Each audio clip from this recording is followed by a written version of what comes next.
Bienvenue sur la chaîne d'information générale.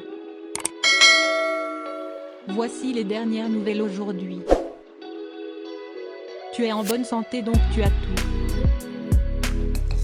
Denis de Béchillon, passe sanitaire, moins de liberté pour les ennemis de la liberté.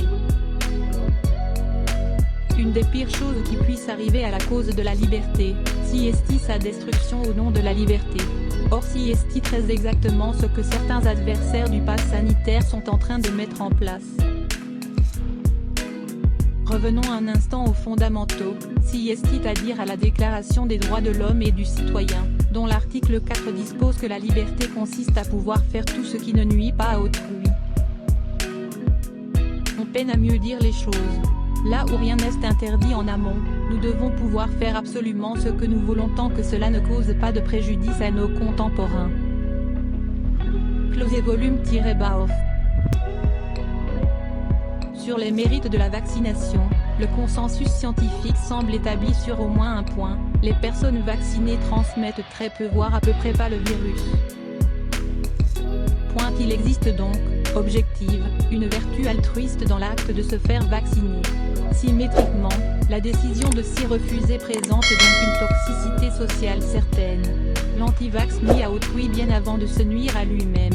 Il nuit même de plus en plus, variant Delta oblige, puisque le virus gagne en contagiosité. Le citoyen réfractaire présentant, par le fait statistique, un risque accru d'infection, il menace de contaminer les tiers sur une échelle plus grande. La protection de la santé publique, celle de la nation tout entière, exige donc qu'on le pousse à dépasser ses préventions. Il faudrait sans doute raisonner autrement avec un agent pathogène moins virulent ou dont il serait plus facile de se préserver. On ne saurait raisonnablement demander un test HIV à l'entrée d'une boîte de nuit, mais, précisément, nous ne sommes pas là. Soit dit par parenthèse, on ne serait pas ridicule à invoquer aussi cette autre règle constitutionnelle qu'ouest la fraternité.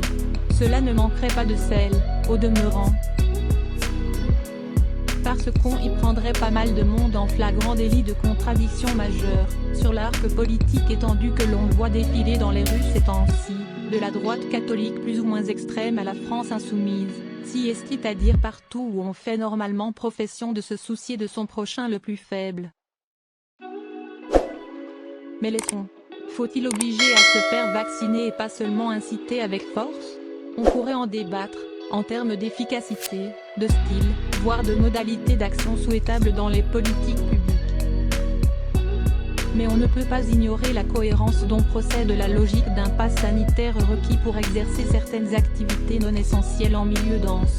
Dans un pays qui se revendique libéral, il n'est pas aberrant de mettre chacun en demeure d'exercer sa liberté, si c'est-à-dire de choisir. Jouir d'une vie sociale normale lorsqu'il a pris soin de chercher à protéger autrui, ou subir la restriction de cette même jouissance lorsqu'il a refusé de consentir cet effort.